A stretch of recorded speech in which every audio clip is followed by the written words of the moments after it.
Hello, everyone, and welcome to Left Hooks Are Free, where right hooks are always half off. Hosted by two regular fucking guys. Sorry if I cuss a lot, but I just love that fucking word. Um, as a reminder, episodes are long, and y'all turds don't watch our videos for longer than like 2 minutes. You can skip ahead if you aren't interested in the topics that we are covering. Our plan is to put timestamps in the descriptions of the video. So if you get bored, refer to the timestamp and you might just find something that you like. It You guys should be viewing this on Friday, March 5th, um, which is the day before the card.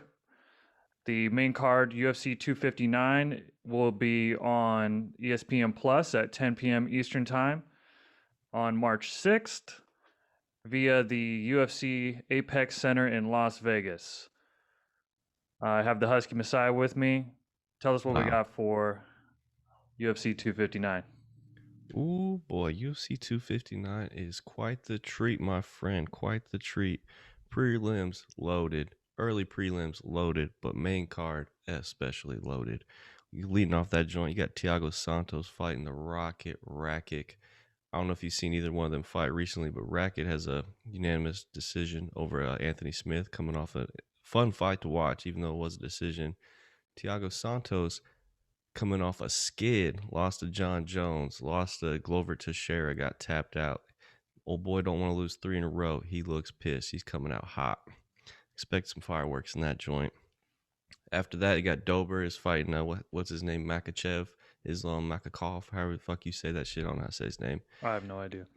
Them boys like to throw stank. Obviously, the Russian can wrestle. It could go either way, in my mind. First of the three title fights, you got Aljamain Sterling and you got Petr Yan. In my opinion, Jan's going Piotr? to Piotr Jan. My apologies, sir. My apologies. But I got Jan sticking and moving on old Aljo, who's going to try to grapple and wrestle fuck old boy. Ain't happening. Co-main event, Amanda the Lioness Nunez, aka the greatest women's fighter of all time, fights Megan Anderson. Expect some surprises though. Old girl's tall. She was in the Australian Army and she hits like a fucking truck. That's a fun one to watch. We'll talk more about that later. And then obviously in the main event, you got Jan Blachowicz fighting Israel Adesanya, the last style bender, coming up from middleweight to 205. We're going to see some things in that one. I wouldn't be surprised we see a nice little upset, though. That boy got some power. I'm personally particularly excited about the call I made about 2 years ago about Piotr Jan. Um, I called him getting the belt. I want him to defend it. I am biased as hell on that one. And then obviously I like Izzy and I like Amanda. So I'm going favorites all the way.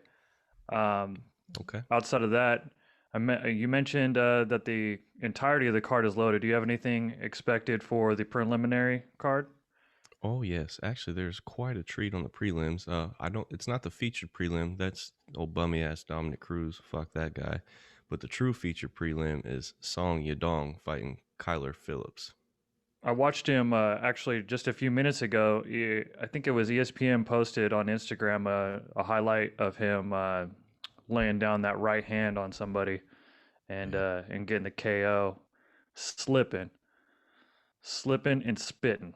Um, Oh yeah. so I like dudes that knock people out. I don't like jock snivers. So I'm pretty excited to watch that one.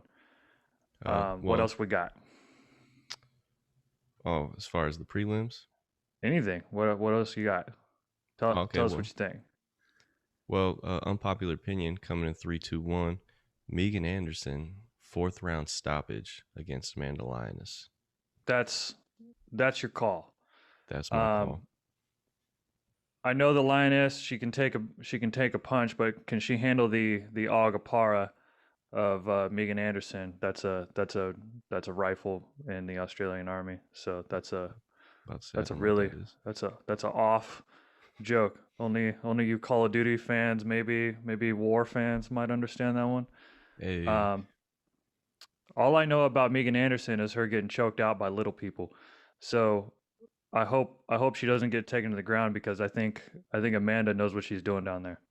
Well, actually, my contrary to that opinion is I would agree, with what you said. Got choked out, I believe, by Felicia Spencer, manhandled her on the mat also. Her last fight was against Dumont, in which case she one punch KO dropped old girl with the right hand. Walk off power. No one does that in that weight class or in the women's division, period. To include Amanda Nunes, she doesn't one punch KO people. Megan Anderson does. But before that, when she fought Fairborn, big tall striker like herself, showed amazing jiu-jitsu, took her to the mat. I believe she submitted her with a triangle choke. She trains under James Krause. If you look at like his fighters, we've seen a couple fighting last week. He takes like these high level strikers, rangy strikers, and he's like really good at teaching them how to like defend takedowns, stuff takedowns, clench work. They get nasty with elbows on the cage, and their jiu-jitsu comes around. So I wouldn't be surprised if Amanda has a hard time getting Megan down to that mat. I think it'll be interesting to watch, and I hope it is a good fight because we often don't see that with Amanda. That's true. Obviously, the light heavyweight fight is the most talked about match on this card with Izzy versus Jan. Um, Izzy Izzy wouldn't move up to light heavy when John was up there, but he'll move up here now. I think that's a mistake. I think he should have stayed where he was and just continued his reign because I think Jan is going to give him a hard time. But I still think that Izzy will pull off this fight. The thing that I don't want for Izzy is to get locked into that belt up there and then old John come back because John doesn't particularly like Izzy. So if he ends up taking the heavyweight fight, I think John would move down, maybe defend the heavyweight one time or maybe not at all. Um, but I think Izzy's number is uh is on John's list. I think Oh, definitely. he's been posting a lot of bullshit, basically saying that Izzy's ducking him. So I'm pretty I'm pretty happy about that because that's the fight I actually want to see. Um, Jan also wants to fight John, so I think it's almost a mistake that John moved up. I Mm, think it'll solidify his legacy if he wins at heavyweight, and it'll once and for all end the debate of him and versus DC. Which, by the way, ding ding ding, DC is not handling the John Jones success well, and has decided to once again talk bullshit about John. Recently, he said that John Jones does not have knockout power, which is funny because John Jones knocked out DC.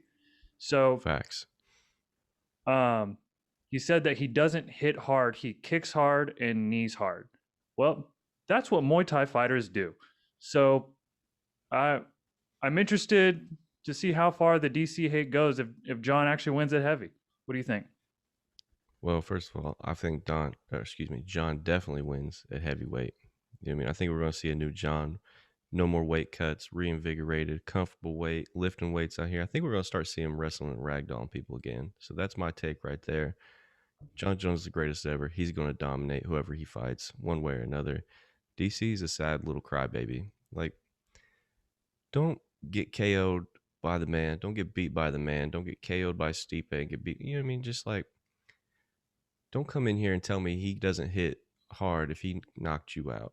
I kind of see his point where he's like, he doesn't hit hard with his hands. It's the elbows, it's the knees, it's the kicks. It's like, that's cool, but don't put it into that context. It's not a good Well, look for you.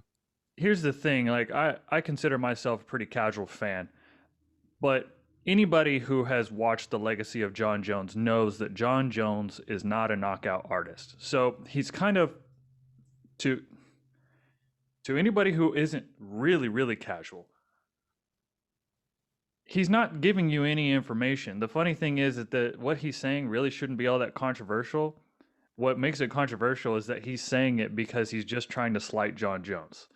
Um, Exactly. like he's just being a baby, um, which is common. Like DC's been doing this. He can't say a single good thing about John because of the whole steroid allegation thing, which we've pretty much determined that John didn't need steroids, nor do I think he was purposefully taking steroids this entire time. Um, But that being said, Stipe versus Ngannou is UFC 260 on March 27th in Las Vegas, also at the Apex Center. John Mm, has the winner of that bout, and we'll see what happens. Um, I'm excited for let's that one. uh, let's switch lanes to basketball. I have the game to watch this week as the NBA All Star Game, which takes place in Atlanta, Georgia, 5 p.m. Eastern Time on TNT. The teams are Durant versus LeBron. I guess they're drafting the players. That's what we do now. KD will not be playing because his hamstrings messed up, which is also now the thing that KD has a problem with is he's always hurt. He's Always. still the best scorer I've ever seen. Um, big thing to know is it's not All Star Weekend; it's just All Star Day. Uh, so the coverage begins at 5 Eastern Time, but that's the actual game won't start then. It's they're doing the skills challenge and the 3-point contest prior to tip off. Then they're doing the dunk contest at halftime.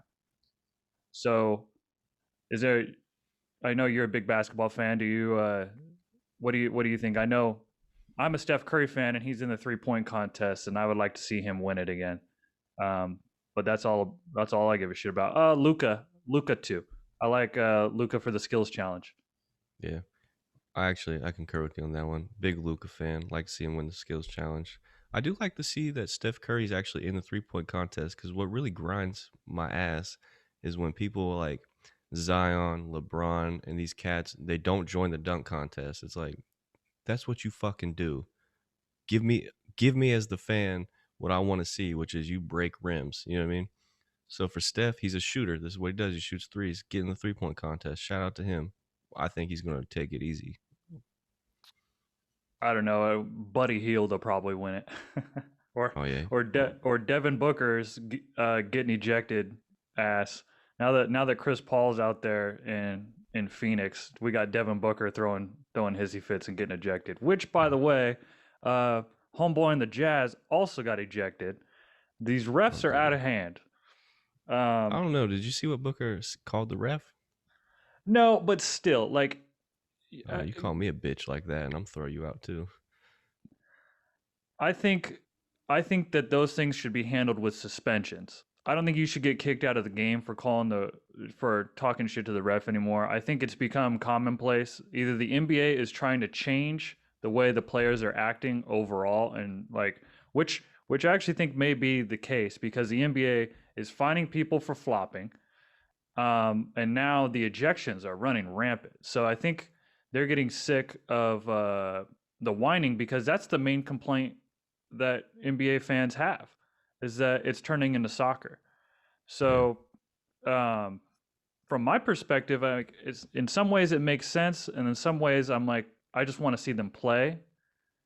But I think we're gonna have to go through maybe a 3-year lull of people getting tossed so that they learn once again to just play bad. I hate to say shut up and dribble because that's become a political thing, but yeah, when you're on the floor, shut up and dribble. Outside, go ahead and talk all the shit you want. Tell everyone how you feel. Black Lives Matter. I'm cool with the movement.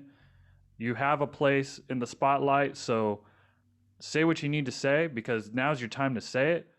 But when you're on the court, Draymond Green, shut the fuck up.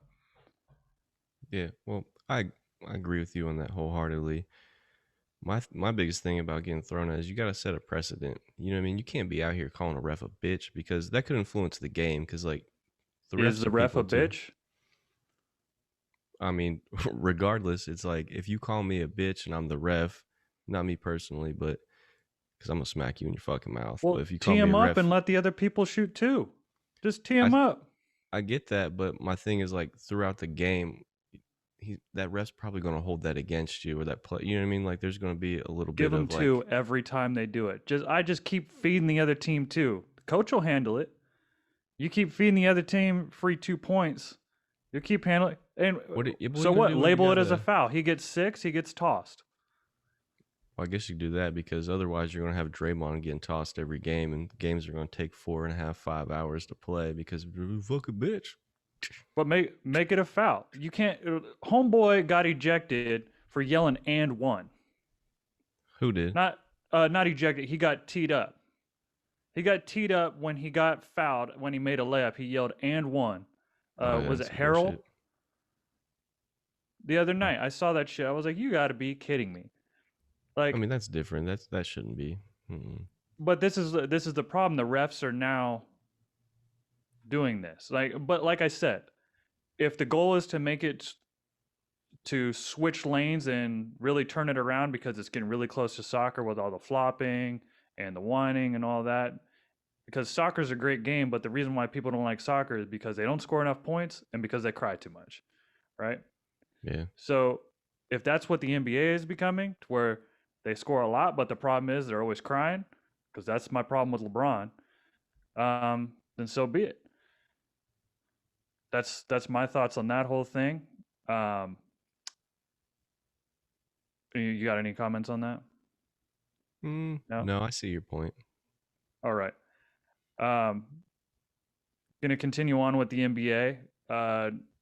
I have my moment of this previous week was when Carmelo Anthony and LaMelo Ball, two Melos, getting yellow, uh, trading jerseys. I think this is a rite of passage for LaMelo into the NBA. An old head giving a young head uh, some some love, and he's starting now. LaMelo has now started 15 games in the NBA, and is his per 36 minute stats are ridiculous to include Mm-hmm. turnovers. He Mm-hmm. still hasn't figured out how to not turn the ball over, which is my problem with him. Yeah, and that's something we kind of all were expecting. Him coming in the league, he is a little loose with where he slings that joint, so he's gonna have turnovers. If he could clean that up, though, I think you'd see a great overall improvement. Yeah, I think he will. I mean, he's a rookie. Oh yeah, He's a rookie, and you don't get the assist totals he has as a rookie without also, getting your turnovers. He dribbles a lot, he tries to score, and he dishes the ball. So he's fun to watch though. um, he also gets steals. So it's kind of like, how much do your turnovers really matter if you're always getting steals? So he's also averaging half a block per 36 minutes too. So I mean, the guy's kind of all over the court. Yeah. And his defense has kind of came around this, like, you know what I mean? Everyone's always skeptical, like at Chino Hills and all that. Oh, he don't play defense. He's not the greatest defender, but his effort looks on point to me. Yeah, and you know what? There's a lot of NBA players that aren't good at defense. Defense isn't the goal in the NBA anymore. It's points. I mean, the Nets don't play defense at all. So it it's just let's score more points than these guys, which is basically how much what it's field goal percentage now. It hasn't become, who's got the best defense, let's keep this thing under 90. Like that NBA is long gone. I That's haven't seen a facts. score less than 90 in a long time. And that actually, if I could segue for a moment, that brings up a point I wanted to talk to you about. Nobody plays defense anymore in the league, right? Which, in my mind, means you should have time if you wanted to take a bathroom break. So I'm questionable as to why Devin Booker's out here talking about people shitting their pants left and right on the court, to the fact that even Paul Pierce himself admitted that when he got carried off the floor way back in the day, all there, that's all because he had to doo-doo. I He have not wasn't heard hurt. that. He had to take a dump. He admitted it the other day. They even I seen a screen grab where they zoom in and you can see the shit stains on his white Celtic shorts. I'm like, y'all really out here shitting y'all pants. You don't play defense. You got time to go to the bathroom. I guess so, man. You can't not shit for 24 minutes, right? It's longer than that, right? You have two 12-minute quarters, right, per half. They're 12-minute quarters in the NBA, right? Yeah. Right. So 24 minutes of actual game time, and you play roughly 30 minutes total. You're on the floor, right? Most starters play, right around 35 minutes. Yeah. Seems Well, like. my thing is like, if you gotta go to the bathroom, bro, you can go to the bathroom. Get a sub. Like if you're James Harden, you're not even playing defense. So like, who cares? Take Now three that makes minutes. me. I'm thinking about this in my head, and I'm like, how often do the coaches shit their pants? Because they never leave the. They never leave. I feel like Popovich has definitely shit his pants at least a handful of times. Like, and he would do it straight face, and you would never know. And he'd probably proudly take them joints off and throw them to the equipment manager. Like, it was a rough one tonight, son. I could see. You think Pop is who's your is he your most likely coach to have shit their pants? Oh, my most likely coach in life to have shit their pants is my seventh grade basketball coach, John Vanneman. This dude was wild. Like, he would stand up and throw tantrums on the steel chair, and like, he's a short little guy, and just fucking scream. And one time he like got his tie, and he was like strangling himself. I was like, that dude definitely shit his pants at least on one of those L's we took. I'd like to go on record that in my entire athletic career, I have never shit my pants playing Have I shit my sports pants? ever. I never shit my pants playing sports. Okay, look, we've all had accidentes as throughout life, and we all spent time as children, um, being little shit monsters, right? Mm-hmm. But I think I've accidentally shit my pants one time post age like 7. Like, it just doesn't happen, I got a right? couple in the bag. I'm not gonna lie. So I just don't understand how, like, as NBA players, this is your life, that you don't have a routine that doesn't end with you not shitting your pants. You know what I mean? Like, I didn't know Yeah. anything about this story, so I'm processing right now. Like, Yeah, here I got a Devin Booker's quote for you. You ready? go He ahead. was talking the other night and he said, I've seen a couple white shorts where you see someone had a little accident on the back. And then he went on to say, just ask any NBA equipment manager. It's like, so people Shout really out out the here like, equipment managers, the the real heroes of the game. God, I need to know how much Give they're those getting guys paid. the MVP every once in a while. Yeah, is there going to be like a, at the end of the year, they do all the awards. Can we get equipment manager of the year? I want a stat line for jocks. Jocks changed. I That want way to know we can who's, accurately give out this award. I want to know who's like the grimiest NBA player.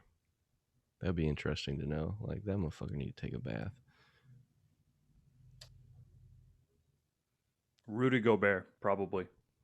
He I don't could, seem to give a fuck about cleanliness with his giving blowjobs to the microphone during coronavirus. yeah, you make a good point there. I feel like he probably eats booty's wings after eating booties. So, speaking of dick riding, um, my man's in the comments section, Joshua the King Koopa, did not like the JJ Redick video. He had some interesting things to say about JJ Redick, and I just want to address this. Okay. I've told myself at the beginning of this podcast that I'm going to interact with our viewers, right? So, seeing as Joshua the King Koopa is the first to interact, I worked with Cooper, and he's a huge Duke fan. So, Oh, there it as you is. can tell, he's a little irritated about what I had to say about JJ Redick. So, I just want to clear the air. JJ Redick, in my opinion, is the epitome of what you want from a role player. Like, let's pump the brakes on JJ Redick being good. JJ Redick has never received an NBA award. You can list all the awards you want that he got in college, but hustle don't matter in the NBA. We've learned that. He has not had a single award. Check the stats. Nothing in the NBA. No championships, no awards, not even a sixth man of the year. Nothing, right? But I will say this. I was talking crap about his game. I do like some things about him. He doesn't turn the ball over, which alludes to his work ethic. He has, I believe, the second highest free throws percentage in the NBA. Work ethic, right? I can appreciate these things. He's a gym rat. He's in there. He also wants to be a role model on his team. But guess what? I can get Shane Battier Or freaking JJ Barea. How long did JJ Barea play in the league while not really playing in the league just because he has good work ethic and he knows basketball? That's a good point. So you can talk all this Duke shit, right? But basically, what JJ Redick is and why he's so mad at Ben Simmons is because Ben Simmons has the talent that JJ Redick doesn't. But JJ Redick expects everyone to work as hard as he did, but they don't fucking have to because they're more talented than you, JJ. They're better at basketball because they're taller, they're faster, and they're just more talented. So you can say, we'd be good if you took the game seriously, bullshit all you want, but you still gonna be bench riding with your one turnover a fucking game and your 20 points per 36 minutes, which I appreciate all that shit. But Yeah. you ain't that good and you can cry all you want. And that's what I have to say back to you, Joshua King Koopa. Well, there it is, sir. You got anything to say on that, or did I just hit a home run? Yeah, I'm not even gonna really touch that one. I mean, I feel like you came a little hot at Mr. I'm Redick hot because of the King Koopa, but oh yes, I because agree with your point. when I'm not gonna be the one that starts talking about JJ Redick and Joshua's over here start deep throating his phone. I'm not gonna do that. I'm not Kirk Herbstreit. All right. That's not what I am. I can talk shit about my favorite players in the NBA. Name me a favorite player in athletics. Period. Zach. Who do I like? Well, you like Steph Curry. That's Steph pretty Curry. blatantly obvious. Steph Curry. Let's see what I don't like about Steph Curry. For one, he's got ankles like butter. He shoots. He's got probably the best shooting percentage anywhere on the floor outside of possibly Damian Lillard.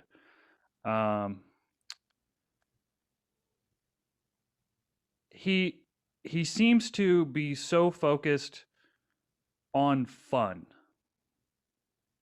that he has lost sight of what he was truly good at, which was moving the ball around and putting a lot of pressure on the defense to cover him and then also cover everyone else. I think he's gotten really far away from the Davidson Steph Curry that I actually liked a lot. So that is my critique on Steph Curry. Also, he can't dunk, little fuck. 6'4", he can't even dunk. That's because his ankles are butter. So there you go. I can talk shit about Steph Curry too. So JJ Redick isn't alone, and I'm not a Steph Curry Golden State dick rider, right? You don't have to dick ride everyone from Duke. You don't have to do it. Just because you like Duke doesn't mean you have to dick ride. Christian McCaffrey can't do bench presses apparently. I haven't forgot about his 10 reps that he did at 225 in the combine, little pussy. He only did 10 reps? Yes, sir. And he struggled. Right? He's yoked and has the greatest abs in the freaking game besides DK Metcalf. But there he is. Also, he never graduated. Christian McCaffrey didn't stay in school, and which is one of the things I love about Stanford players. He didn't do that either. Ooh.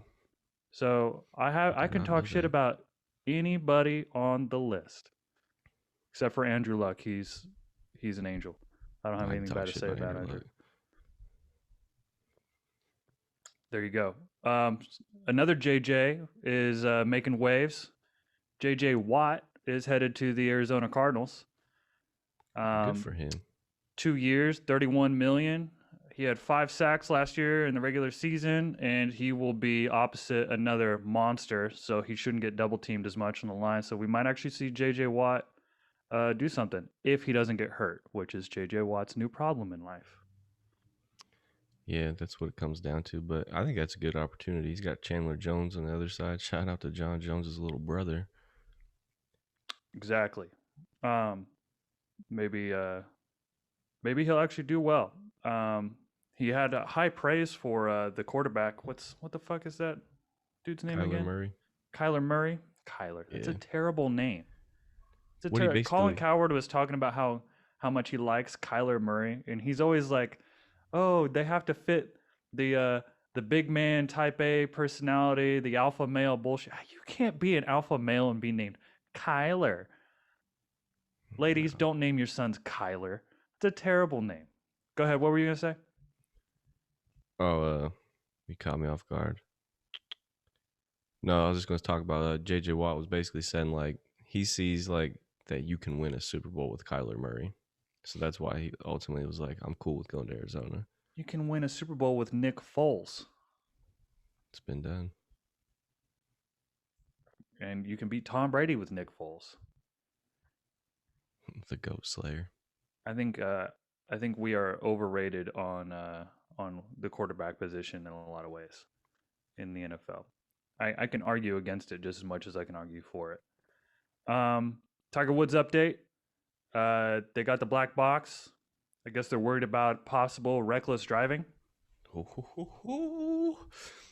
Um, apparently, but I still don't think he was doing anything in particular wrong. I think he had back surgery, and I think that he is on at least something to make him feel good, maybe muscle relaxers or some sort of pain suppressant. Uh, and that shit makes you tired. And the fact that they found no swerving or braking, um, they didn't do a blood test, uh, and no liquor.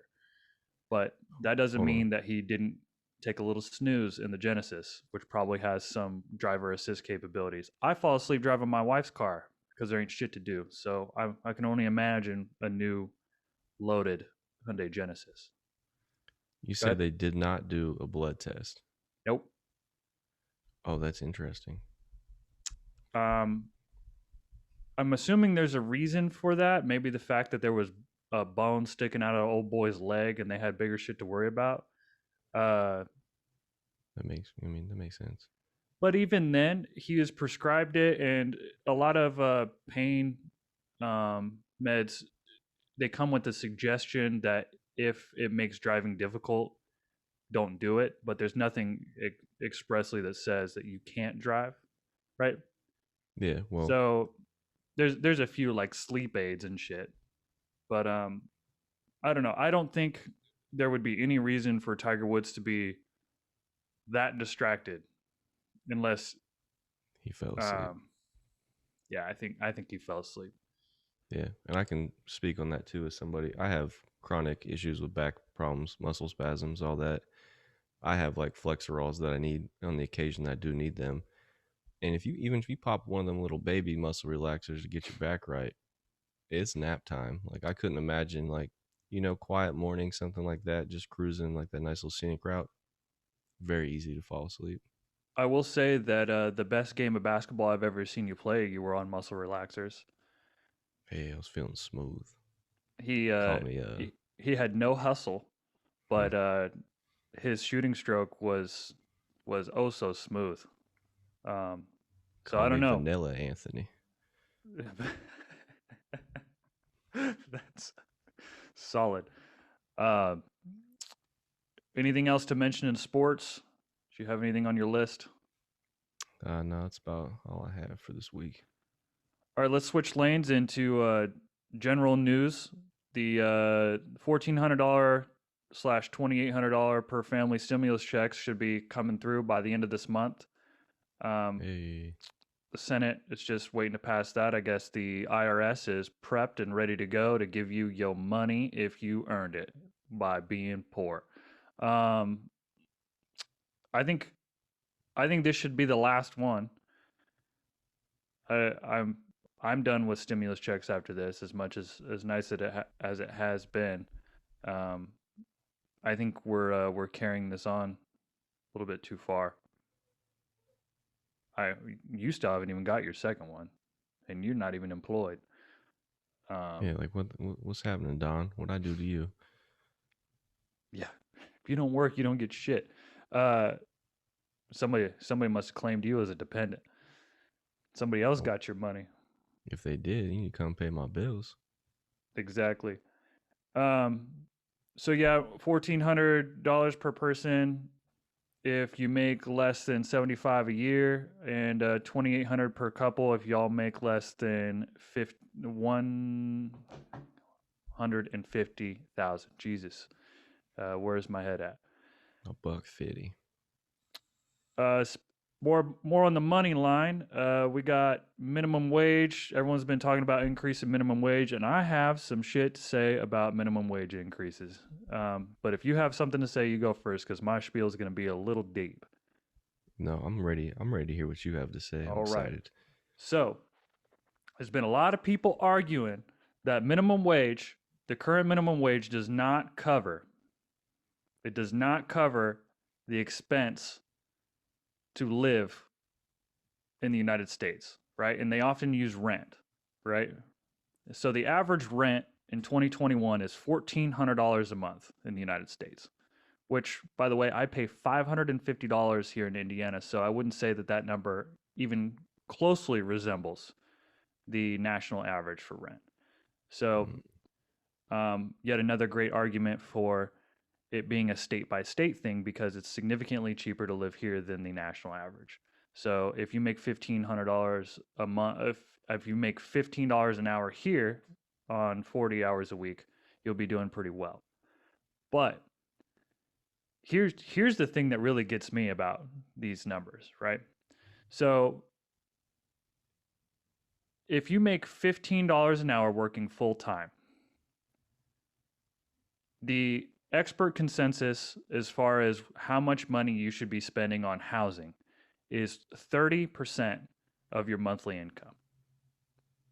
Interesting. You won't get there with $15 an hour. You ain't going to get there with $15 an hour. So technically, you're not ever really affording it, which is why my argument is that it costs too damn much to live in the United States. That if $1,400 is the average rent, that's too high. It's not that you don't get paid enough, it's that it's too high. And here's the kicker, is I did a little bit of research. I just picked random towns. You can try this at home. You'll notice that the average rent in town is roughly 40, in between 40 and 60% of the median income, which tells me that people are charging that on purpose. So the minute we make Indiana $15 an hour, right? You say the national average, the national minimum wage is $15 an hour. You think that they're not going to gouge your rent? You think they're not going to do that? Yeah. Then you've given them a reason to bump now. They know you make more money. And here's the other thing, like for where you live in a pretty bougie ass apartment complex. Do they want people that work at Mickey D's living where you live? No, it's kind of so obvious. They gonna up that charge. Yeah. This is how capitalism works. If you have the money, they're gonna see how much of it they can get. My friend, they don't even want me living in here. So the next thing that they're gonna do, right? If you make it $15 an hour, the next thing they're gonna have to do is put in a federally mandated rent control. And if you don't think that this is starting to near communism/socialism in the most extreme ways, then you are out of your fucking mind. That is a very valid concern right there. Yeah, because when does it stop? I asked somebody on Facebook. Right? I asked somebody on Facebook, if you want free healthcare, free contraceptives, free abortions, free whatever you want free education, and then you want a standard wage, and you want to control how much things cost. What the hell are you going to earn in life? Merit badges? What are we in the Boy Scouts now? Girl Scouts? You're going to go to college and then you're going to get a little badge that says you went to college? Like, what are you going to get? Where's more? We love more, and we're getting rid of more. Yeah, That's how I feel about the minimum wage.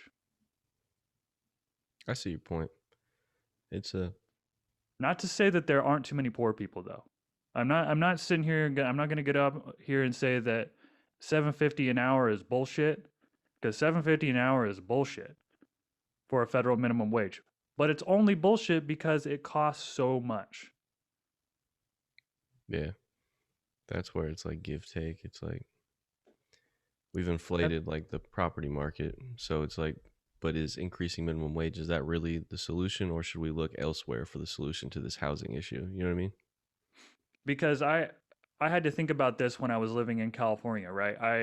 I was a GS9 weather forecaster, like I am now, in California. In California, they adjust to your county or whatever your locality is. They increase your pay in order to compensate for the cost of living, right?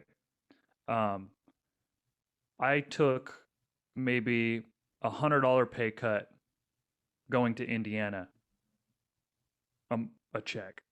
So barely anything, right? And I pay $550 Must to be rent nice. here, and I paid $1280 for a 2 bedroom apartment in California.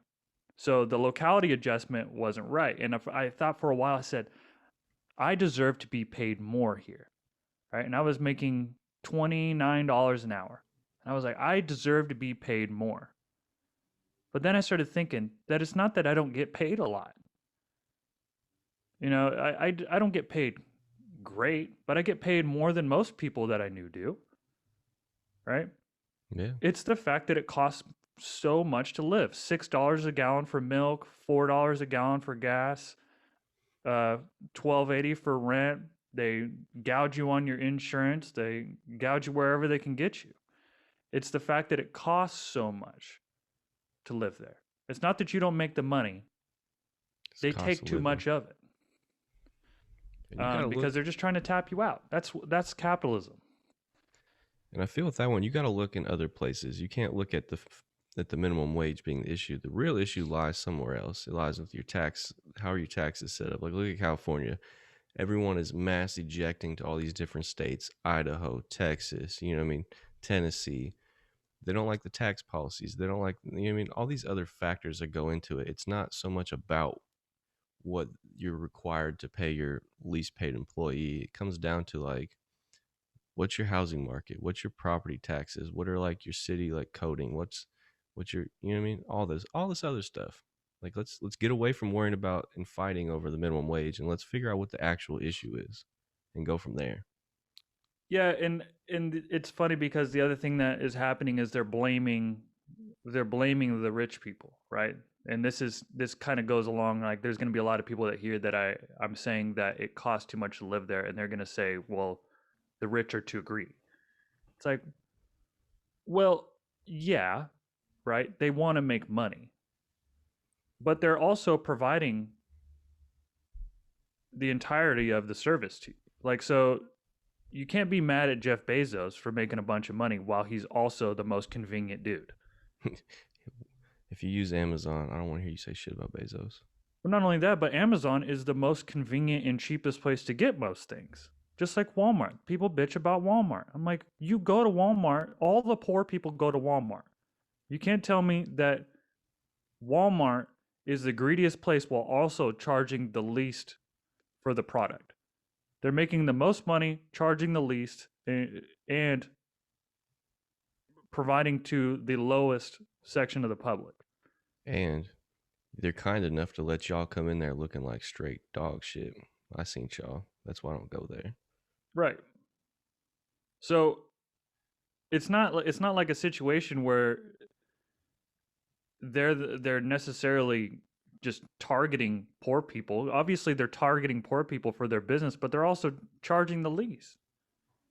So it's like, well, if Walmart's bad, then what is Target? Ooh, I do like Target is charging more so that you don't go there. They don't even want poor people to be there. They got the security at the door, even if it is like a 17-year-old 100-pound girl. But I think she's Right. really just there to be like, you look nasty. I'm gonna call somebody.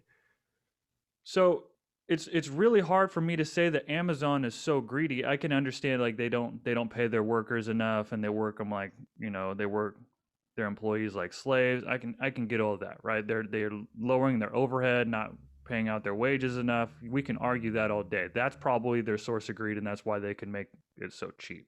So I'm not oblivious to the fact that they're making money and that there's a flaw in how they're making money. They're not buttoned up all the way around. But you can't say that they're particularly targeting poor people.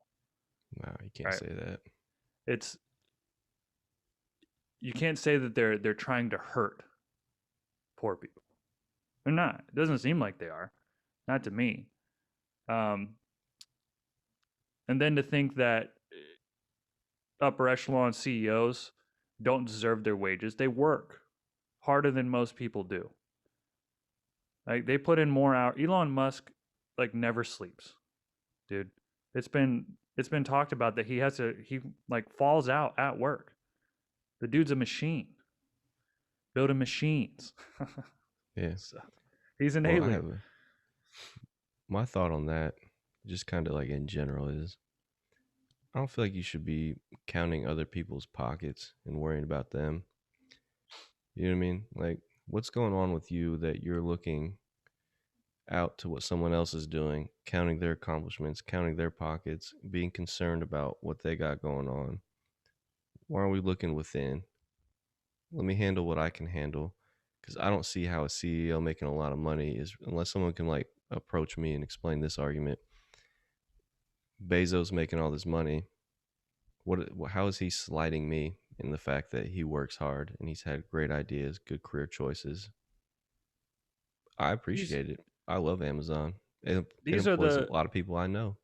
these are the smart people with the most time. This is what happens. It's not a formula that is gone. It's kind of like what is an NBA basketball player? What is an NBA basketball player? Somebody with a high degree of athleticism while being tall, which is not, they typically don't go together. You're typically not 6'5" and That coordinated. ridiculously athletic while also being durable. Most people True. don't have those things, and then you put that person in that situation for an extended period of time, and boom, you have a high level athlete in the NBA. It's the same thing with successful people. It's very uncommon that a successful person doesn't have a higher level of intelligence while also willing to put in more time and effort. It's both. You don't become Jeff Bezos on accident. He didn't just outwork you, because you don't get to be Amazon by outworking people anymore. That died in like the 40s, dude. Yeah. That shit's gone. Well, I've noticed that since I've moved to the Midwest too, there's a lot of pride in like not how much you make, but how hard you work. Yep. And like I get that. I appreciate that a little bit. That the roots of like, you know what I mean, honor and whatever you want to call it, and responsibility. But I also sometimes look at these people that like pridefully talk about how hard they work and their bodies are decrepit. Their way of life is like not beneficial to their own happiness, their own peace of mind is taking a hit. And they're not making a lot of money, but they're really prideful that they work hard. And I'm like, that's a testament to an old time. You know what I mean? Yeah, You don't feel like and you I'm not saying necessarily. it's bad. No, I'm not saying that at all. That's It's just actually different. like, look, if you are not on the other side, on the right side of the bell curve, you're on the left side of the bell curve, then you're gonna have to work hard. Let's not sugarcoat this. That Yeah. you're all of a sudden going to, be able to be lazy and on below average intelligence. And I'm not sitting here going to say that all the people, like, dude, I've met some smart motherfuckers, to put it plainly, that do not have high paying jobs, right? Do not have extreme wealth, right? Yeah. Because there's a certain amount of luck. And then here's the other kicker that a lot of people don't talk about. You got to be good with people to be good at successful. Well, opportunity is a big factor too. Like, and that goes into being good with people. The better you are with people, the more opportunities you're going to create for yourself. Yeah, I mean they've talked about emotional intelligence being more important than Like cognitive. intellect. Yeah, like it's the thing I can is see when you that. put both. When you put both, like Elon Musk is a very personable dude for how intelligent he is. Like he can make jokes. He's not antisocial. Like the dude doesn't necessarily shy away from spotlight, and he doesn't sleep, and he's really smart. Like so, how are you going to beat that? That's in my opinion. That's called being, you know, that's the equivalent of being ridiculously athletic on a brain, Hashtag winning. pretty much. Um, let's switch to another story I thought was really interesting. That the Associated Press reported that the American Society of Civil Engineers gave the U.S. a C minus on our infrastructure, um, basically saying that it's going to take roughly $5.8 trillion to fix the roads, airports, public trans. Apparently, our country is dying um, as far as our infrastructure is concerned. And it is a slight improvement from 2017, where we were given a D plus. So I guess we're moving in the right direction. Um, after the COVID bill is over, Biden is expected to push for a $2 trillion bill to help with American infrastructure. What I think is interesting about this is that we're so focused on the climate change issue that we're just letting our country die from within. And I'm not trying to say that the climate issue is uh, unimportant, um, but if we can't even fix our roads, how the hell are we gonna fix that? Like, you were so worried about getting rid of gasoline powered cars. Well, what are you gonna drive the electric ones on? Yeah. Well, my thought is That's like, how I look at it. let's not start worrying about problems that are so far in the future as opposed to the problems that are in the near future. Like, you know what I mean? Infrastructure is a relatively now issue. Climate change, that's going to be quite a bit of time, not to knock the severity of it, but like you're saying, the infrastructure, the roads, all that, you know, that time, the sand is dwindling on that one much quicker than climate change. So I feel I like that just should be in the now. I think it's really a case of we we're so bad at tackling problems these days, right? And this is what has failed. This is what's caused many countries to fail in the past. Is that you have too many problems, right? And you have such a magnitude of population and geography that it's really difficult to solve all the problems, right?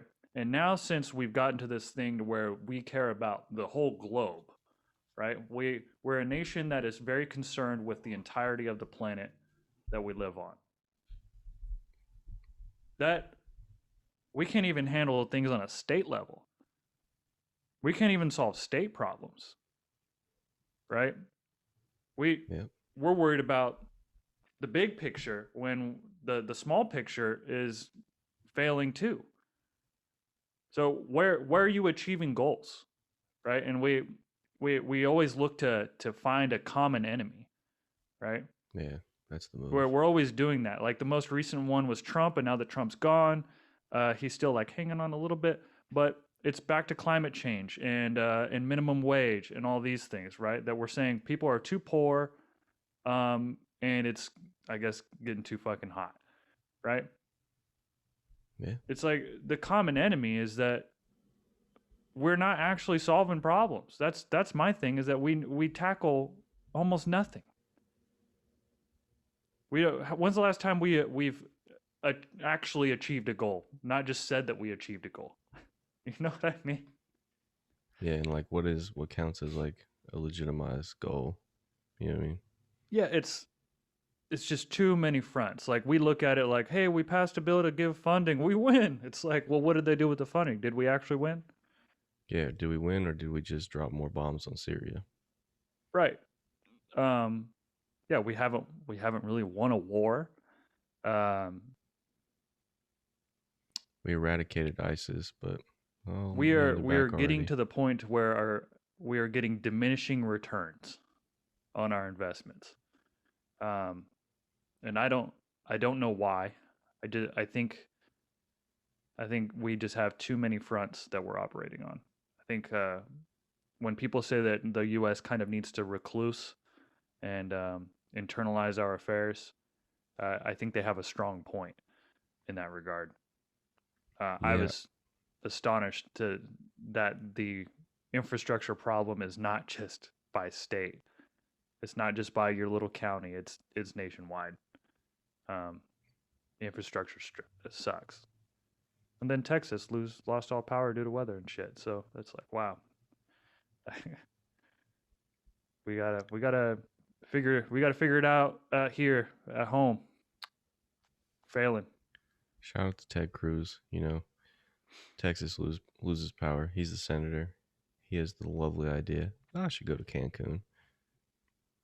They're like, I Ted, you wonder can't go to Cancun. He's like, but I ain't got no power and it's cold. I wonder like I want as a professional hater, Hmm. I want to think that Ted Cruz purposely was ditching Texas. I don't know though. It's funny because somebody said that you want to have um, you want your what you think to equal the evidence that you actually have. And the only evidence that I actually have is that Ted Cruz, and I have good evidence of this, right? So Ted Cruz got on a flight. Ted Cruz went to Cancun. Ted Cruz said that he was coming back and then came back. He said that he wasn't actually going to stay there and then he didn't stay there. Also, Ted Cruz was on the upgrade list, and that's how people really found out that it was Ted Cruz. Since Hmm. fucking when do senators fly coach?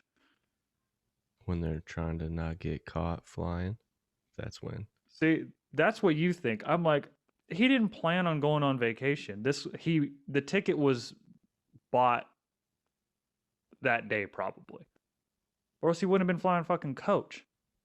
Well, that's my point. Is like the whole spiel was he's like, we don't have power. It's cold. The family's uncomfortable. We'll go to Cancun. And in my mind, I just think that Ted Cruz is an odd duck. I don't think there's no malicious intent where he's like, fuck you, Texas. I just think he's a weird cat. And he's probably just like, hey, it's cold.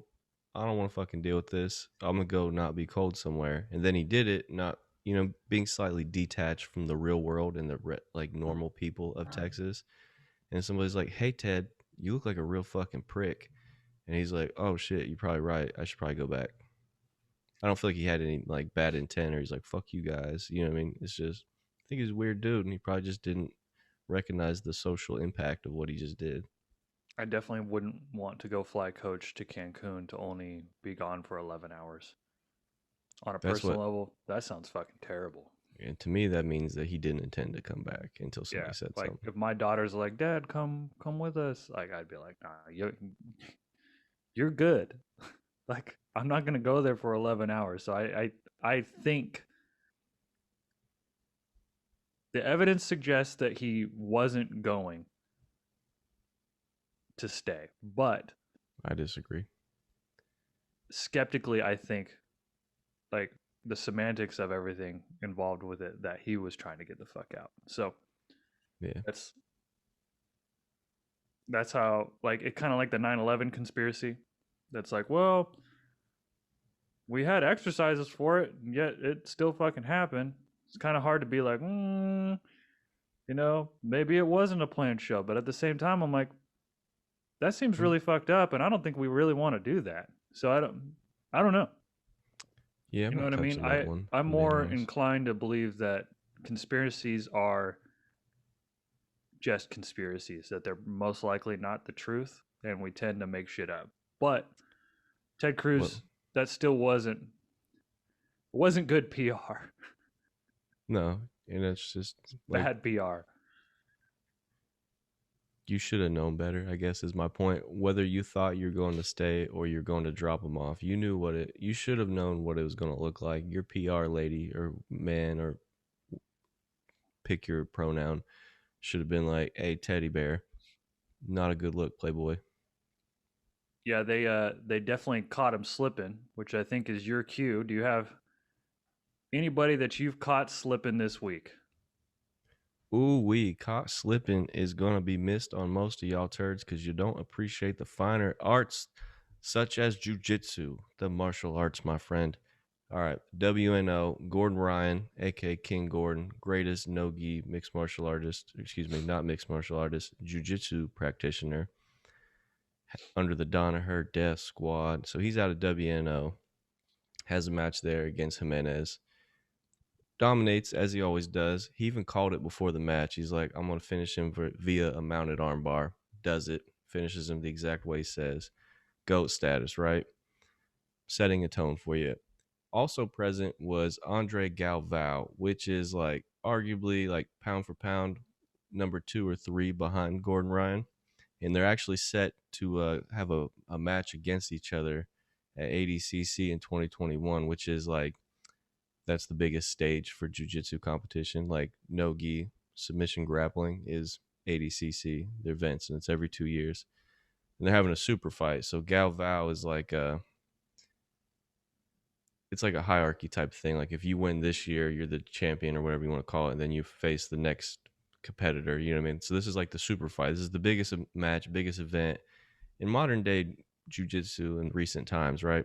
So he's there supporting his teammates, and he approaches Gordon Ryan after Gordon's win, and he comes up, and I think Gordon Ryan went to shake his hand, and Galvao like flipped him off and like tried to get in his face. So the king, Gordon Ryan himself, the GOAT, he just bitch slapped him hard.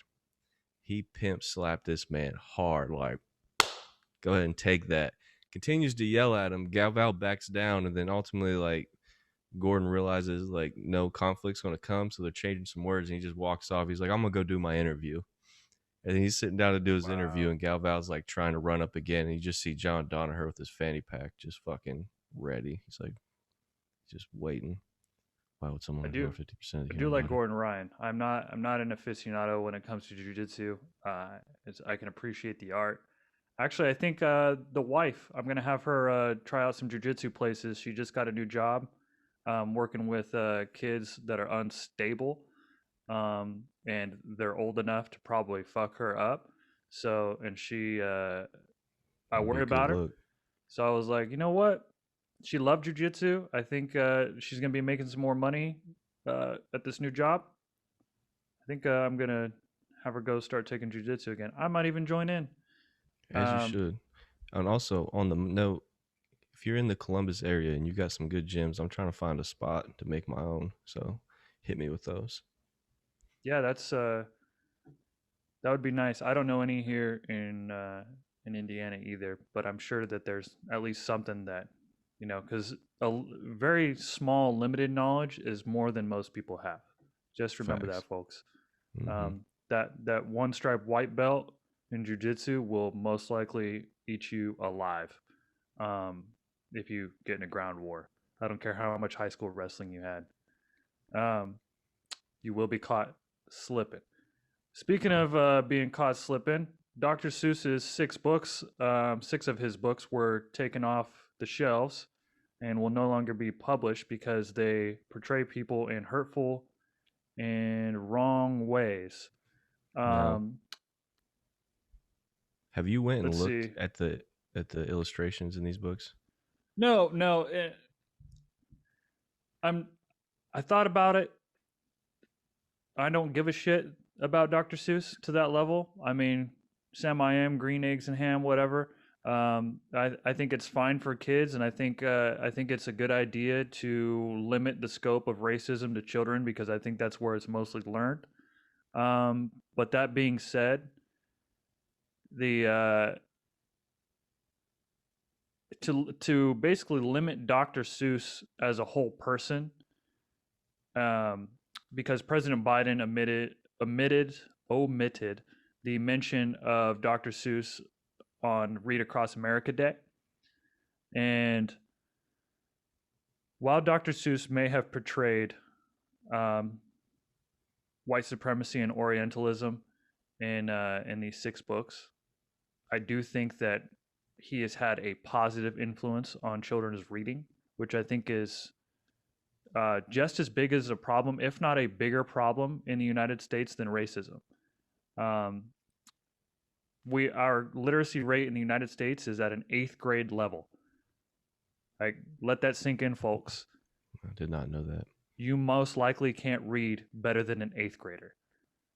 So, and as if anything suggests that that's true, me reading the headline for Lady Gaga's Dog Walker um, might show that I can't fucking read either. So Who taught you how to I'm read? among Floyd it. Mayweather? I hated reading as a kid, and like I said, I still remember enjoying Dr. Seuss as a small child. So um, I think it's important to note that while we have a problem with racism in our country, we have a significant problem with some of the fundamentals of life, with like reading. So I don't know if I'd rather have my kid read something else when Dr. Seuss is what he is because Dr. Seuss wrote things that were catchy. You know, it didn't he write The Grinch? I Yeah. mean, the dude's a staple in our culture. Let's give him the Let's, props that he deserves in some ways. can I air out the Grinch a little bit? Because I brought Go this ahead. up during Christmas time to my mother. I don't know why I didn't realize as a kid, because here I love Dr. Seuss. Mom, grandma always hooked me up with the Dr. Seuss's. I know the books they're talking about. They're a little raw with illustrations, so I'm not mad at you pulling those ones. I don't know how I feel about you pulling Dr. Seuss as an entirety, so I'm still working on that one. My issue with the Grinch. So I'm gonna set a little context here. In the story of the Grinch, the Who's in the Whoville get their little Who babies from, like, they float in on little Who baskets. You know what I'm saying? To like all the happy little Who families. Who dat? Well, the two blatantly lesbian couple gets the Grinch after, and they only got the Grinch after a swingers party because they were doing the keys in the bowl and insinuating a key party, which is where couples go to swing. So Hmm. the lesbian couple goes to or hosts a swingers party at the holidays, and then they're Is this blessed in with the their. book? This is in the this is more elaborated in the movie. The book Ah, doesn't so much it's add the a, key party. it's important. It's important to note that the book probably didn't have that in it. The book still had the lesbian couple. I'm just adding a little bit Right. of the movie context. Okay. So the lesbian couple receives the Grinch which is different, and he's evil and he's green and he's mean. And it's kind of like, are you insinuating that you're being punished for homosexuality? Probably. Probably. But my counter argument to that is how how impacted are we by our subconscious and things happening within children's books? Like, well, we have to remember that a child that is going to be reading Dr. Seuss isn't particularly good at judging the world around it and probably not making complex judgments about homosexuality. No. I all I remember from the Grinch is that he stole the presents, right? And that his heart was too small, right? Mm-hmm. Like, it took me, for instance, Disney Plus came out, which I love, and I got to watch the old movies, and I decided I was going to watch Pinocchio, and until that moment, I had thought that Pinocchio, the whole premise of the movie was don't lie or else your nose is going to get really long. That's like 2 minutes of the movie. Like, his nose growing long for lying is barely anything in that movie. But I think that goes to show that you don't really remember what the point of the movie was, or the book, which the point of Pinocchio was that if you destroy art and smoke and drink, that you're gonna turn into a jackass. Like, okay, right? I didn't even, like I said, until I was like 27 years old, I didn't even realize that that was the main thing that happened in the movie. Yeah. Shout out to Dr. Peterson. So, um, yeah, while the books may portray bad things, I don't think that children are comprehending those things. Now, I will say this: I watched Peter Pan the other day, and Peter Pan, they're fucking coming for you, because Mm-hmm. Peter Pan is some racist ass shit at Mm-hmm. times. While a great movie and a great story. So like I said, I think that Peter Pan is actually a pretty cool story, but the fact that they're singing "We're off to find the engines, I was like, damn. Yeah. Like how have we not slammed this movie? Like, Now, this brings up a question I'd like to ask you. go ahead. What would you rather see going forward? Would you rather see remastering like Peter Pan and like cleaning up the rough spots, or would you Nope. rather just see it pulled? I would rather see If it was up to I those would two rather choices. I would rather see that it's recommended to parents to explain to their kids that that behavior isn't okay, because that's what you should be doing in life, because you're supposed to be promoting a child's ability to judge the world around them and have empathy, not blind them from the idea that toxicity doesn't exist, that That's a good toxicity point. exists. Because I think canceling the toxic portions of our culture takes away from our ability to judge things accurately. Okay. Okay, I like that. That's how I feel, and people are going to hate that I have that to say, but I'm going to have kids, and I'm going to be like Snow White and Pinocchio and Peter Pan and all this. And when they're like, oh, the crows in this movie are talking like black people, I'm not going to be like, oh, they're talking like black people, that's racist. But the minute they correlate and call black people crows and then do all this, or you nip that in the butt and you're like, hey, man, like, that's not how they all are. Like, you need to understand as a child that not all black people talk that way, only some do. That not all Native Americans wear headdresses, right? That they don't, they're not all red skinned and drink and smoke a peace pipe. Like, that's fucked up. Like, as an adult, Yeah. it's up to you to make those judgments, right? And you need to teach your kids how to make those judgments. And these poor examples of culture portrayed in movies are actually an opportunity for you to do some good. I wouldn't Okay, cancel it. That sounds I think I see ridiculous what to you me, mean by that. right? Like, and the opposite effect is what's occurring now, which is now we're just pandering to race, right? You also don't want to do that, like, because that was the problem back then. For instance, I'm going to start talking about movies here. Coming to America 2 is coming out, right? Yeah. I love the original Coming to America, and I'm sure this one's going to suck. But the Definitely original gonna Coming to suck. America was fantastic, right? And completely panders to African culture and makes fun of it. Why why is that okay? Why is that okay to do? Well, because A, it's funny and it's black people who created it. And so it's like, well, it's all right if we make fun of ourselves.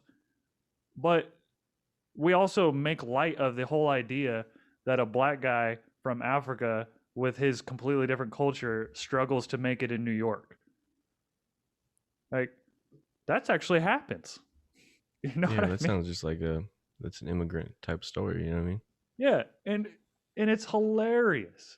I do think it's funny that Eddie Murphy and Arsenio Hall, right? That's the other guy in Mm-hmm. the movie, right? They were talking about how Paramount forced them to cast a Hire white dude. white people. Yeah. Yeah, and they hired the freaking jackass at the McDowell's as the white dude. um, which I think the white dude played a perfect role as the typical McDonald's worker, aka Patrick Allen. Um, Shout out to Fat he's just Pat. like you.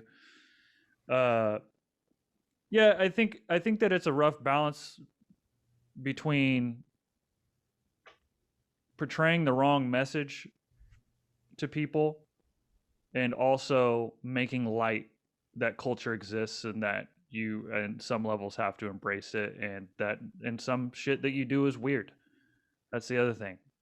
Like, I've talked about this, that not all cultures in your life you're not going to align with it. It's not going to be fun to you, right? Like, that's life. Yeah, you should accept people for who they are and what they believe in as a culture to some degree, unless it completely doesn't align with yours. Like, if you know you're a Muslim who believes that you should behead Jews in the middle of the street, like, I think that you can safely say that that version of Muslim is not one that you agree with. So, you know what I Yeah, mean? it's a little abrasive. Hmm? I said that one's a little abrasive. Well, I'm just saying that various cultures, you're going to have to make judgments in your life on how you feel about the way other people live. And largely, the nature versus nurture department, there's a significant portion of who you are that stems from the culture that you're around. Um, and the trick is to accurately judge people, not judge people, right? There's a difference between telling people like only God can judge me, or it's wrong of you to judge. No, it's like it's better for you to judge people correctly. Judge people in the most accurate way as you possibly can, and you will be very safe throughout life. Very, I very feel safe. like I feel like we can all take a page from Dr. Martin Luther King's book and say judge people by their character. That's just a safe bet. Facts. Like my grandma, she said that she says I don't hate any like group of people except assholes. She said I hate assholes, and I'm like, it's really hard to say that that's not a good way to think about life. Yeah. Right. I mean, that's not And a I've bad said this little about like infrastructure. respect your elders. People have been like, you should respect your elders. Not if they're fucking assholes. You're a fucking asshole. You're an asshole. Yeah, So, just because you're old doesn't mean you're a good person. and when I'm an asshole, I don't walk through life expecting to be respected. Like, oftentimes when I'm an asshole to somebody, I'm actually expecting them to be an asshole back. Yeah, you're expecting that return fire. I'm like, I'm gonna flip you off, and now you're gonna get mad. Oh, you Mhm. know. Yes, sir. So like I said, I think it's important to note that learning how to judge and learning how to use that amazing feature that distinguishes you from almost all other life forms on this planet, your frontal lobe, is everything. Like, if someone was to say, what do you think is the meaning of life, Chris? Developing proper judgment. Like, if you can master that before you get Alzheimer's or go senile or whatever the hell happens to you, then you've done well. I don't know about you, but I stay up very late at night sometimes trying to figure out what I think about a situation that occurred throughout my day.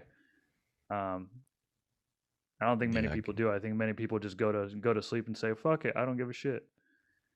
no, I feel you on that. I get caught in those moments. Reflection. Yeah, it's we were talking about the other day that you don't feel like your mind stops. Mm-mm. Um, I think my biggest problem is it just wanders constantly. I Like, feel like I ping from one thing to the next thing, back to that thing, to the next thing, to the next thing, to the random. sometimes I'm Frodo wanting to go to the Black Gate, and Smeagol is guiding me there, and then like he's like, "Hey, don't go in there," and then I'm little Samwise in my head is like, "Hey, why didn't you tell us there was another way in?" And like Smeagol's like, "Well, you didn't fucking ask, dude." And then somebody tries to kill me with a spider. That's my life. Share the load. That's um the journey. The journey is everything.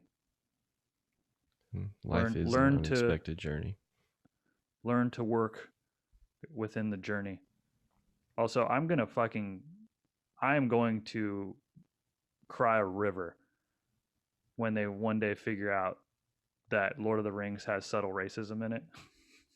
I was about to say, like in my head, I was like, one of my favorite movies is Lord of the Rings, and there are only white people in the Lord of the Rings.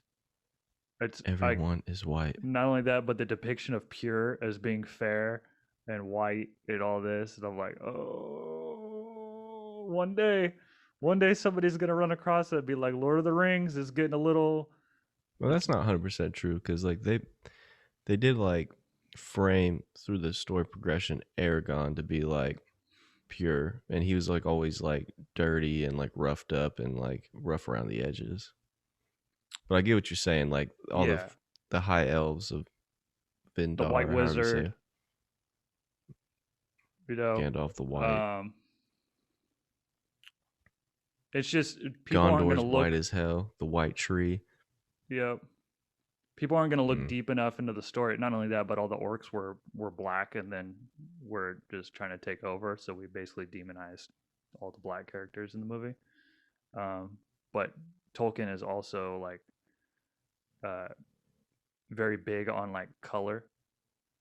So Yeah, to he the was. point to where like Gandalf is gray because Gandalf's main thing is fire, and he's like cloaked in ash. Is the Mm-hmm. whole idea. But that being said, like on the facade, right? That from the outside looking in, the house could be portrayed as racist, Yeah, and you could definitely write that billet all day. like I said, it's gonna make me sad when Lord of the Rings is attacked because I think Lord of the Rings is a fantastic story, and I can't wait for more. Amazon It's a is great supposed to be coming out with more. it's a great use of imagination. I feel like I want to say this just to like try to throw a defense to old J, Mr. Tolkien.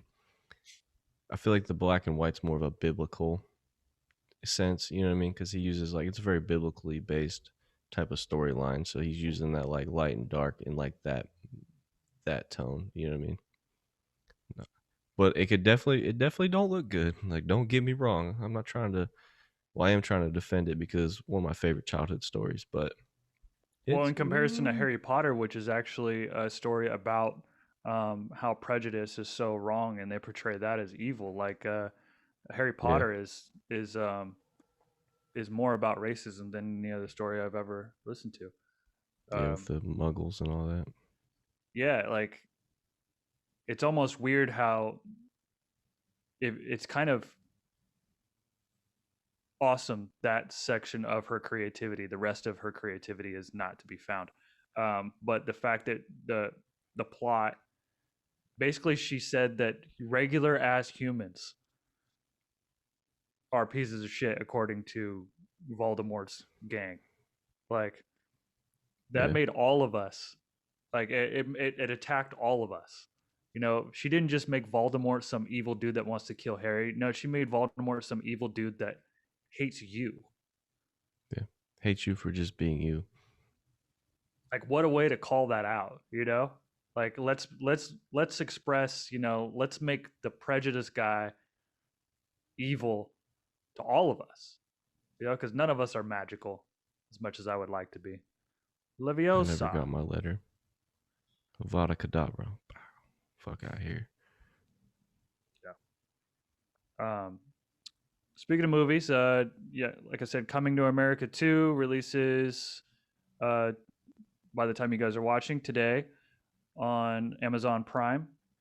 The plot of the story apparently is the African monarch Akeem learns he has a long lost son in the United States and must return to America to meet this unexpected heir and build a relationship with his son. So I'm did how did that happen for one? Yeah, what the I fuck was guess that in the movie? I I didn't see him sleeping with anybody out there, so maybe he did. And then the other one, Chaos Walking, is out in theaters. Tom Holland, the actor that played Spider-Man in the Marvel series, is a young man who must protect a mysterious woman in a dystopian world where all females have disappeared. God, what a blessing that would be. I'm just kidding. I love my wife. Uh,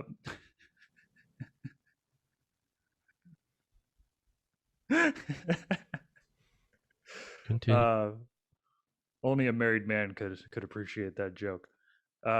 Just want some peace and quiet. Just kidding. Oh, dang. No, I'm just joking. Actually, it looks like a good movie. And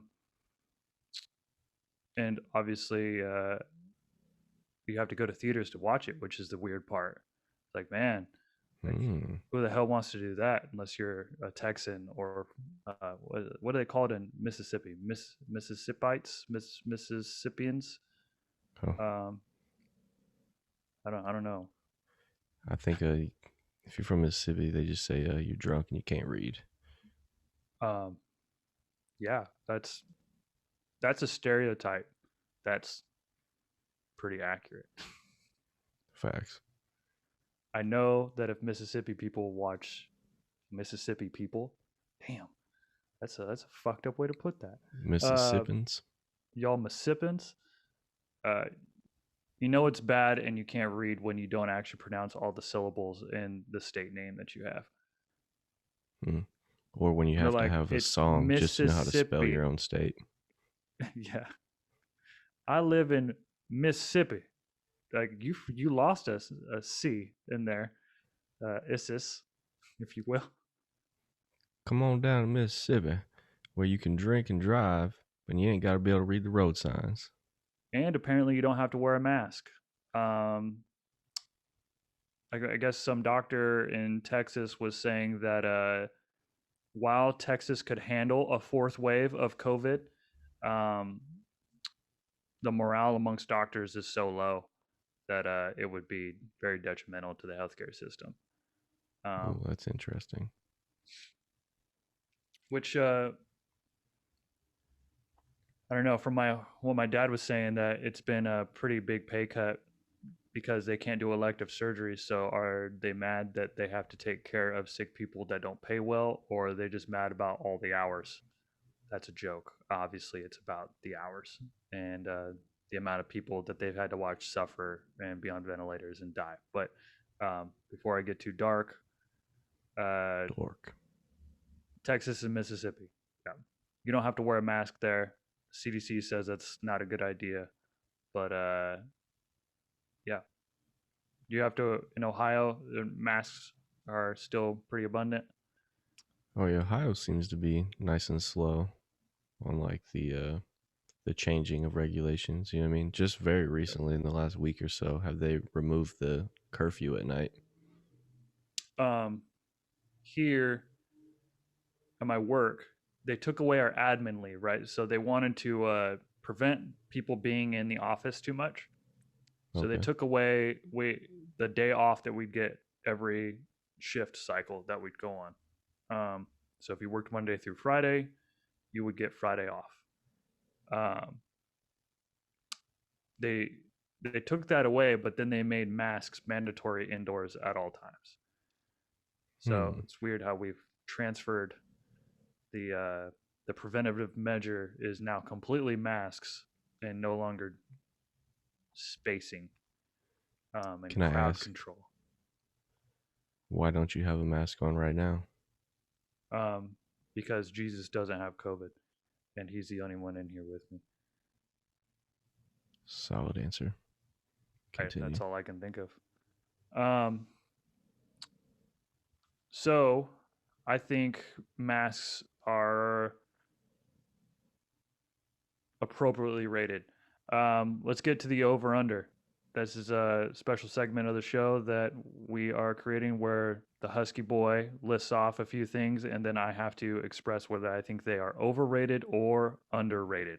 So let's pop off. Here we go. Over under week 1. Let me get these pulled up for y'all right here. All right, let's start this off.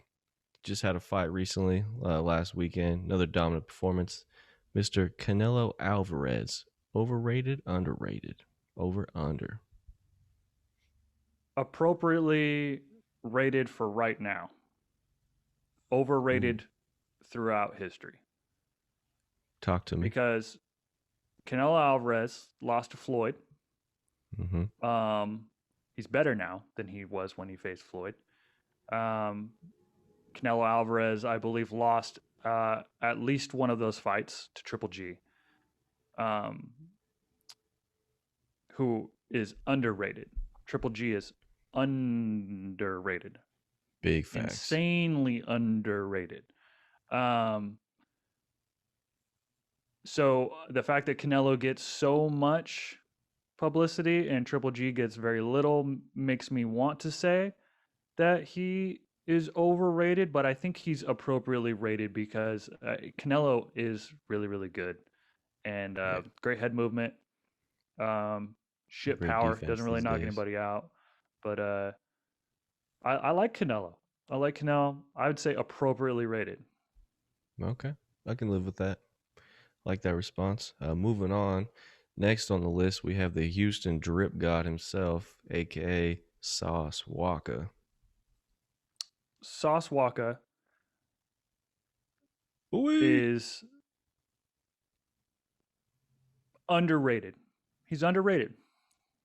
Not because his music is good, but because his social media influence is prime. If you would like to be entertained, follow the Sauce God. He is hilarious. He also has an OnlyFans that I don't know shit about, but kind of know shit about because I know who he has in the. Well, I'm not going to call it that, but the females that he hangs around are okay. So I would say that if you are interested in the content that Sauce Walker brings to the table, you will find that you will be insanely entertained, and I recommend it. Big shouts out to everyone involved in TSF business. Also, that diamond on your face is pretty nice, although presents a weakness because I'm pretty sure if I blast you with a right on your fucking cheek, that that fancy diamond is going to really hurt that orbital bone. So that's a $250,000 right hook right there, son. You need to think about that, Sauce. You aren't that well protected. I've never seen you roll with pistols. You're always talking about your hands, which are not that good. I'm not pressing that button. Go ahead and talk to me. I'll send you the Addy. We can box. I'm a fan, but I want a box. Go ahead. I would like to see you and Peso, an artist signed under TSF. That would be a great matchup. Peso. You heard it here first, folks. We're going to get that in the works. We'll get back to you soon. Next on the list, I believe the still 4th seed, New York Knicks. Overrated. Overrated. The New York Knicks are not a championship caliber team, will not be a championship caliber team. They have huge front office problems. If anyone can shoot themselves in the foot and will shoot themselves in the foot, it is the New York Knicks. So I do not like the Knicks. If I lived in New York, I would be a Nets fan. That's fair. Fuck the Knicks. Who's the best player on their team right now? Derrick Rose. Ooh, doesn't that sound ugly? Maybe that would have sounded good. That would have sounded great in like 2011. You might have been all right with that one. But Derrick Rose now, I love you, Derrick. But you ain't got it like you had it. So if you the sauce on the team, you ain't going nowhere. And if you do, if I'm wrong, then I'm fucking wrong. Go ahead. I just want to take a moment of silence for Derrick Rose's knees and simultaneously his career. Love that guy. One of the most entertaining people. I think you hurt yourself because you dunked too violently. So proceed. Shouldn't have done that to LeBron. Next on the list, UFC 259 headliner Israel Adesanya. Israel Adesanya is overrated. Overrated. I like that. The reason why Israel Adesanya is overrated is because Israel Adesanya, his best attribute is his kickboxing, in which he is not particularly he's not the best kickboxer, and yet that's all he does. So the minute he has to fight someone who is a real deal, I am the best kickboxer of all time, if you were ever to get in the ring with somebody on that caliber, he would be in trouble. So I am waiting for Israel Adesanya's fall from greatness when he actually meets somebody who is better than him at his own game, which they exist on this planet. They just can't get through the UFC because they don't know how to defend takedowns as well as he does. That's the only thing preventing Izzy from getting dropped. I like your Which he take might on get that dropped. one. I was about to say he getting dropped this weekend, but we're gonna leave it at that. And let's go ahead and roll off the final name on the list, Mr. Carmelo Anthony. Carmelo, not LaMelo. Carmelo as a career is overrated. Carmelo as Interesting. a talent is underrated. He never really had much I see what you're accomplishment in getting. his career, but Carmelo can do things that most people aren't good at anymore, such as post jumpers and stuff like that. And I've always thought Carmelo was great. He has maintained his ability to be in the league despite losing the athleticism that he had when he first went to Denver, when he first left Denver, right? Yeah. He was killing Denver. Like he was great, super entertaining to watch. And let's be honest here, if Carmelo had won championships, we'd be talking a whole lot about it. Oh yeah. But Carmelo, he hasn't succeeded in the win column as much as he should have. Because if Carmelo had 5 right now, we'd be calling him Kobe. No, I don't disagree. And here's the thing to me. Who is the modern day, like the right now Carmelo? James Harden. Just kidding. James Harden, obviously a play No style is different. rings.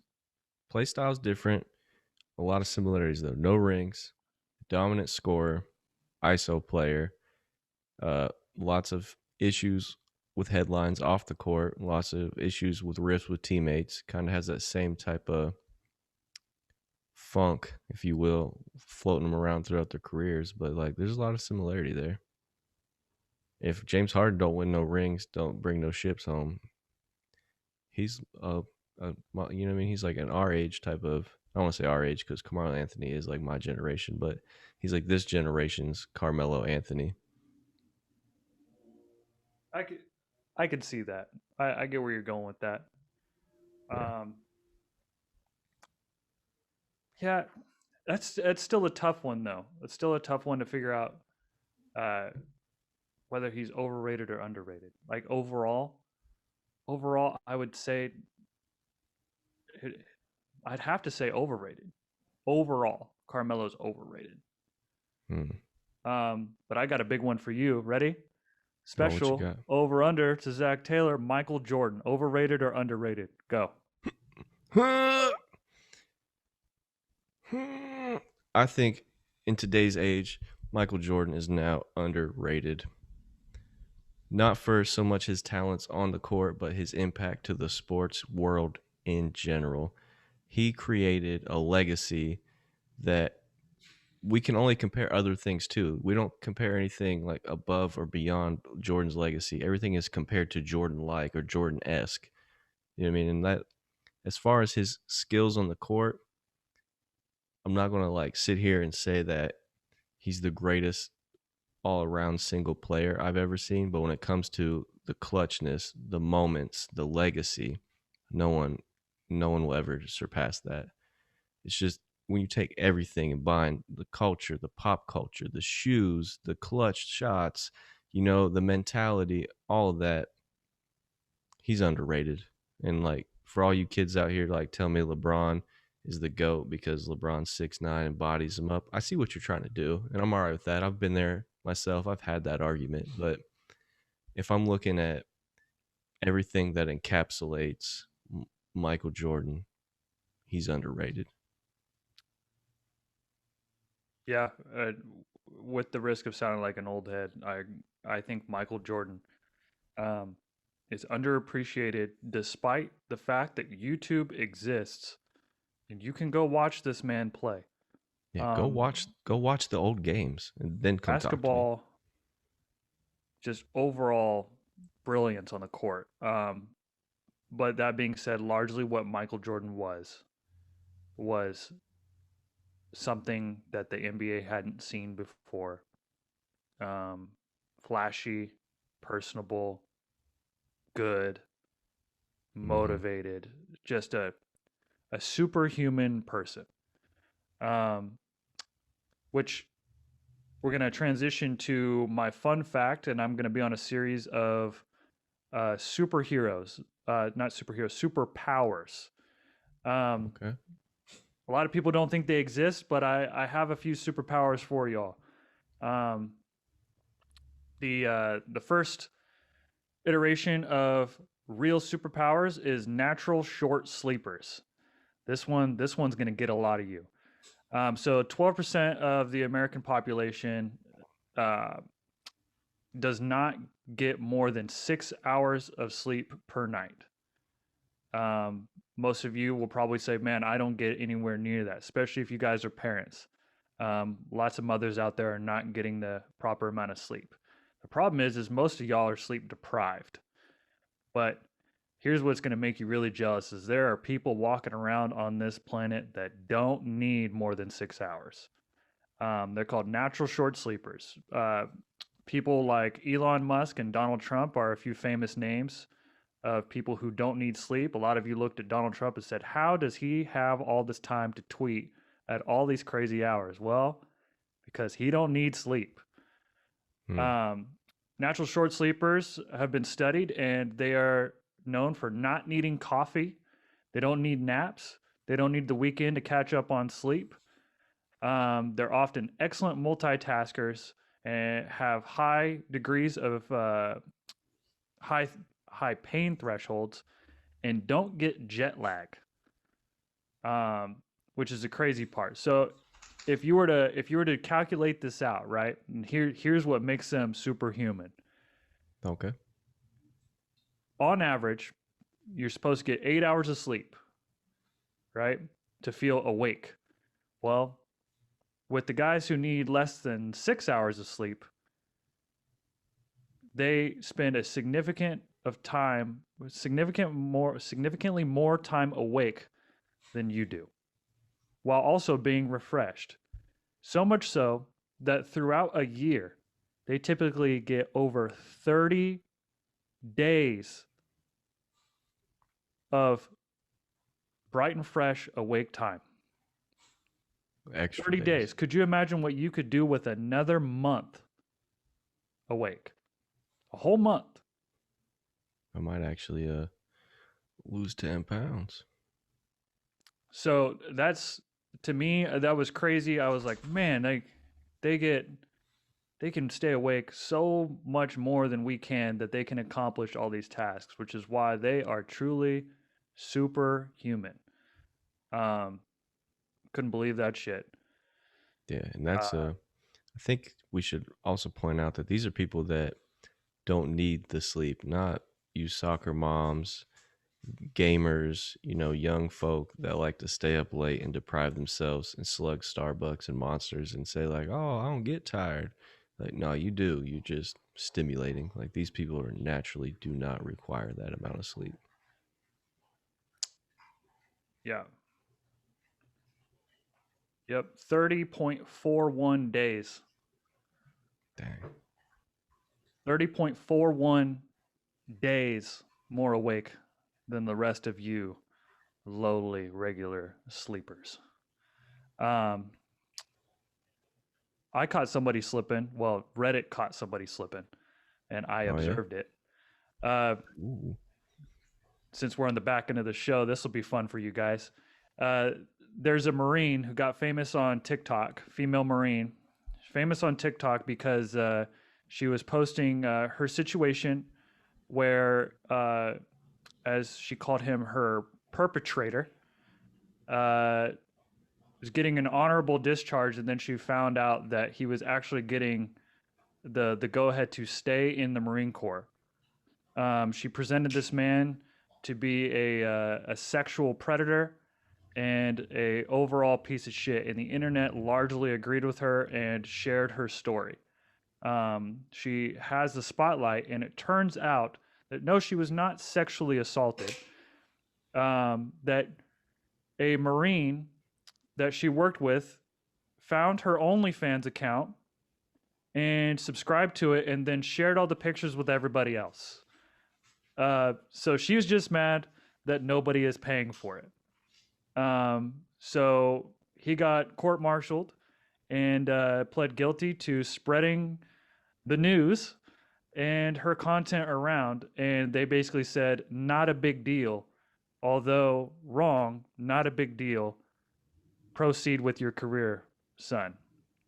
And all the military pages that I follow on Instagram are lighting her up. Basically saying that she's crying that she didn't get subscribers. Oh, and by the way, you're going to love this the most. Her name is GWOT, which stands for Global War on Terrorism. GWOT Thot. That's her OnlyFans name? That's the OnlyFans name, apparently. That is brilliant marketing. Brilliant marketing. Where's she stationed out of? Do you know? Camp Lejeune. Where the fuck is that? I believe that's in the Carolinas. We might have to, not your baby daddy podcast, might have to take a little field trip down to the Carolinas because old GWOT Thot we need you on the show for, I have so many questions. Yeah, I couldn't believe it. She has so many videos of her sharing stories of other people getting sexually assaulted, which, by the way, is fucking terrible, right? Wait, that's what's on her OnlyFans? No, what's on her OnlyFans is apparently pictures of her. Oh, okay. Her sexually explicit content, and she said that she's pansexual and all this other stuff. So she's most definitely fits the name. She is a GWOT Thot, a Marine trampoline, if you will. An air mattress, as we call them. Funny stuff, man. I was cracking up. I was like, wow, she's mad that somebody passed it. She puts the pictures on the internet, somebody subscribes, and then shows everybody. So I just make sure I got this straight. Old boy that ganked her content and put her on blast, he's the one that she had the allegations against. Yep. Oh, that's a dirty play right there. So she was like, you didn't like and subscribe. Her perpetrator. How dare you? How dare you subscribe and then show everybody? Is he a perpetrator for sharing her content, or did she actually claim like real allegations against him? I'm just trying to clarify. So I don't know the entire scope of it. I only know because I was interested because I saw these meme pages like lighting her up, and I was like, what the fuck happened, right? Like, I know that you're basically calling her a crybaby, but sometimes the military is ruthless and will just do that to you. So I looked up the video and I was like, man, it sounds like, like this dude was like really bad and like, is like, this is sexual assault kind of stuff. And then I started going on YouTube and looking at people like analyzing the story. I went on Reddit and I looked at what people were saying. And yeah, she took him to court apparently for spreading her shit around, not doing anything else. But isn't that just like a violations of terms and service? Isn't that all that is? She probably violates a few terms on OnlyFans, to be honest, and she probably violates a few terms to the Marine Corps. But you can't do that in the Marine Corps. Like, that's known. But shout out to her, GWOT Thought. That's so creative. I love that. Like that aspect alone. I would love GWOT to have an Thot. interview. Love to have an interview with you, young lady. If you hear this Yeah. one day, reach out. HuskyMessiahMedia@gmail.com. Yeah, that's I was cracking up. I was up at like 5:30 in the morning laughing on the bed, just reading through this shit. I couldn't stop it.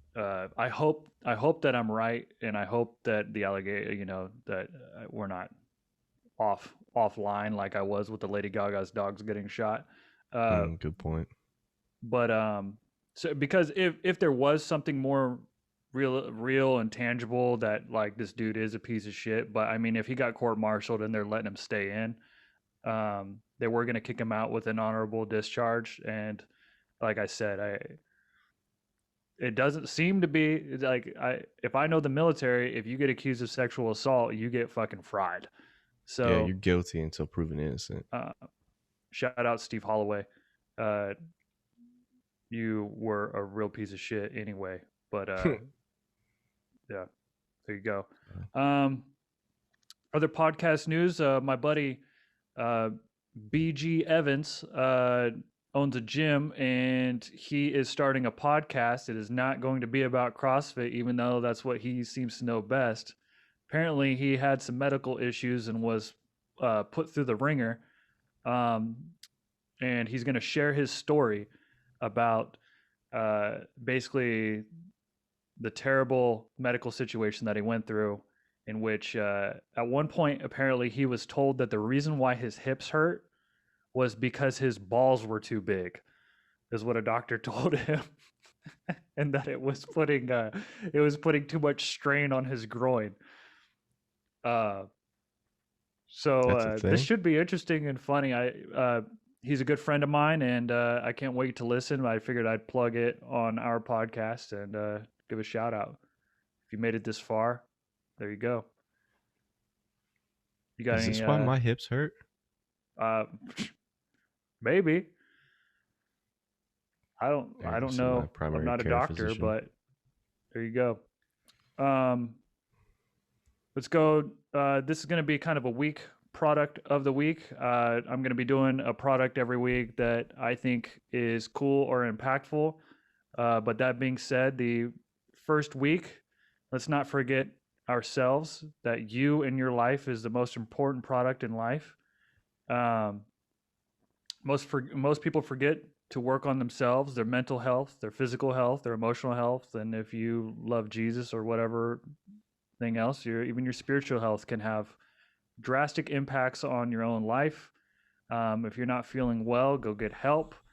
But personally, I recommend at least 30 minutes of decompression every day, whether that be video games, meditation, exercise, reading, anything to get the load off your brain. You're very important, and your life will basically be nil if you don't take care of your own at some level.